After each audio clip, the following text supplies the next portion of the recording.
It's May 9th, 2006, and the motorsport world is witnessing the eruption of one of Formula One's fiercest rivalries. Flashback to the previous year, when a young Fernando Alonso broke records by becoming the youngest ever world champion, shattering Ferrari's dominance and firmly placing Renault at the top. For Michael Schumacher and Ferrari, the defeat was a wake-up call, leading to significant changes within the Scuderia. And with this being Schumacher's final season before retirement, the legendary German had no intention of bowing out quietly.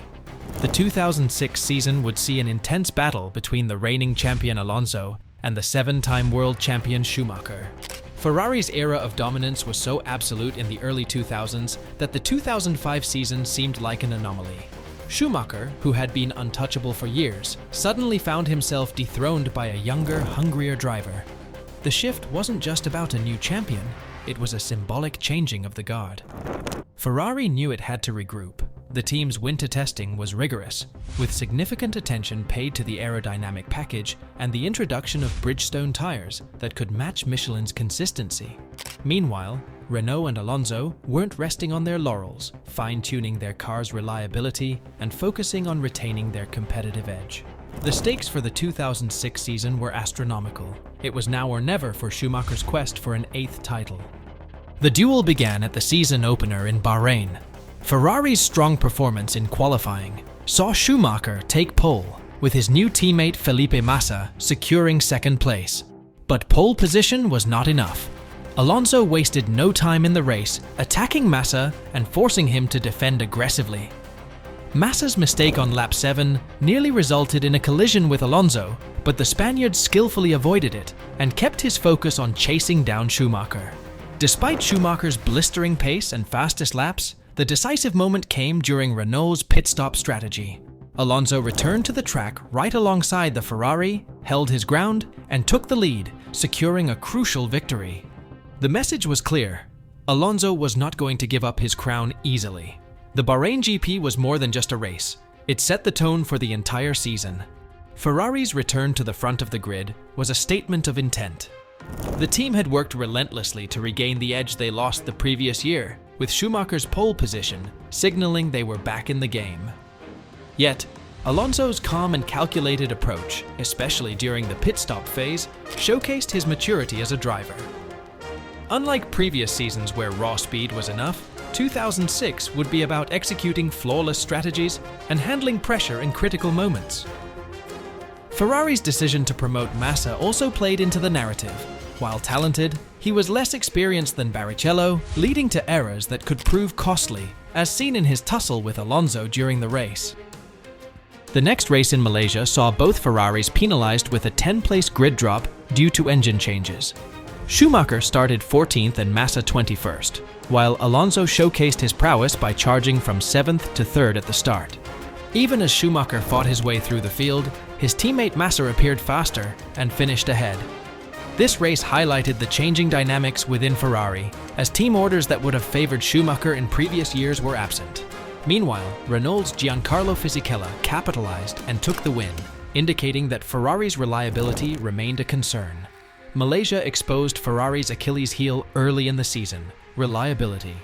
The engine changes not only penalized them, but also signaled underlying issues with how Ferrari was adapting to the new engine regulations, which reduced power output and placed a premium on durability.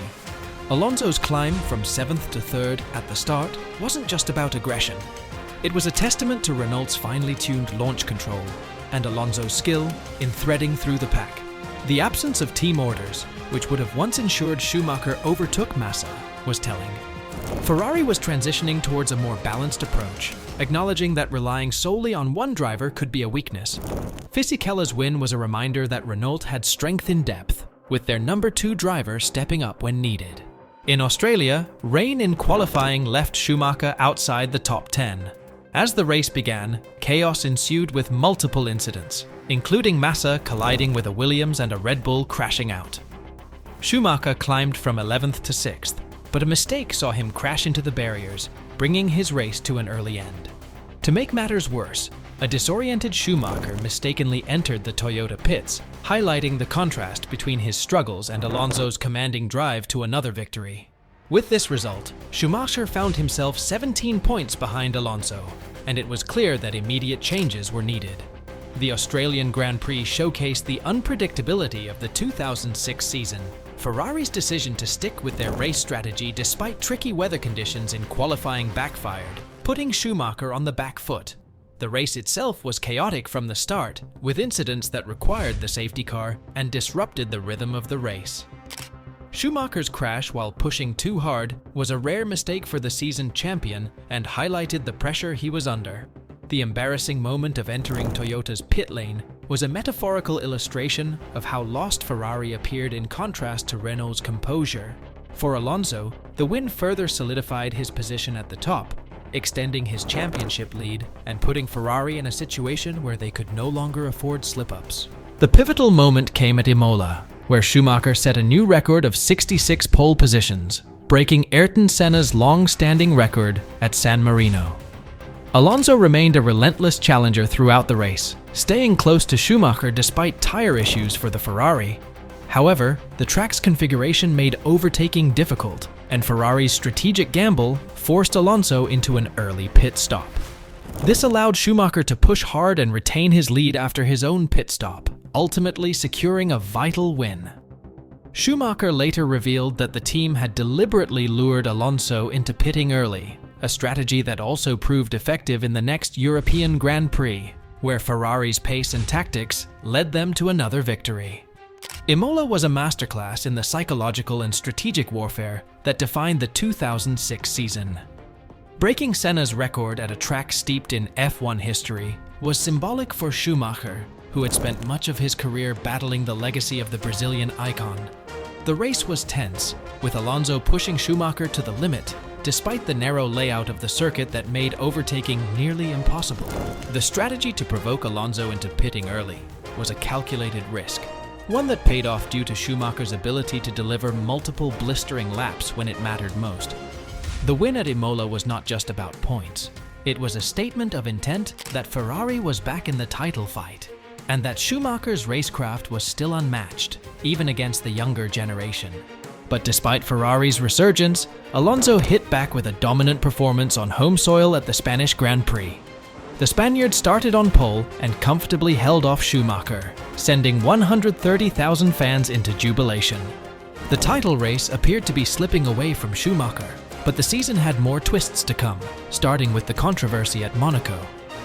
In the dying moments of qualifying, Schumacher's car mysteriously came to a stop, blocking the track and preventing rivals, including Alonso, from completing their laps. Accusations of foul play were rife, and after a lengthy investigation, Schumacher was stripped of pole position and relegated to the back of the grid. Yet, in typical fashion, Schumacher clawed his way through the field in the race, delivering a remarkable recovery drive. Meanwhile, Alonso celebrated another win, further extending his lead. Alonso's win in Spain wasn't just another victory. It was a defining moment in his career. Racing in front of a partisan crowd, the pressure was immense, but Alonso thrived, delivering a flawless drive. The victory in Barcelona underscored his ability to manage races from the front, demonstrating why he was the reigning world champion. The focus then shifted to Monaco, where Schumacher's controversial actions in qualifying reignited debates about his willingness to push the boundaries of sportsmanship. The 8-hour FIA investigation highlighted the severity of the situation, with many viewing it as a deliberate attempt to block rivals. Although stripped of pole, Schumacher's recovery drive from the back of the grid was nothing short of spectacular, showing why he remained a formidable force. However, Alonso's victory meant the championship lead continued to grow, putting Ferrari on the back foot once more. As the season moved on, Alonso went on a winning streak, securing victories in Britain and Canada, which seemed to put the championship out of Schumacher's reach. However, Ferrari wasn't done fighting. In the US Grand Prix at Indianapolis, the Ferraris dominated, thanks in part to Bridgestone's superior tires, allowing Schumacher to close the points gap. At the French Grand Prix, Ferrari's strategic brilliance once again shone through, with Schumacher reducing Alonso's lead further. But trouble was brewing for Renault as the FIA suddenly banned their mass damper system, which had been a crucial part of their car's performance. Alonso's mid-season dominance was built on consistency and maximizing Renault's strengths at every opportunity. Wins in Silverstone and Montreal demonstrated Renault's adaptability across different circuits and conditions. For Ferrari, the turning point came in Indianapolis, a track where they had suffered a humiliating defeat in 2005 due to the infamous tire debacle. The US Grand Prix marked the resurgence of Ferrari, with Bridgestone finally delivering tires that matched Renault's Michelin in both pace and durability. In France, Schumacher's strategic brilliance was on full display, taking calculated risks in the timing of pit stops and tire choices. Meanwhile, the FIA's sudden ban on Renault's mass damper system threw a wrench in the French team's title defense. The device had been a cornerstone of Renault's performance, particularly in managing stability over curbs and bumps, making its removal a significant blow to their prospects. With momentum shifting back to Ferrari, the German Grand Prix saw Schumacher take his third consecutive win, narrowing the gap to just 11 points. Yet, the battle wasn't over. Both Alonso and Schumacher faced penalties in Hungary, resulting in them starting outside the top 10.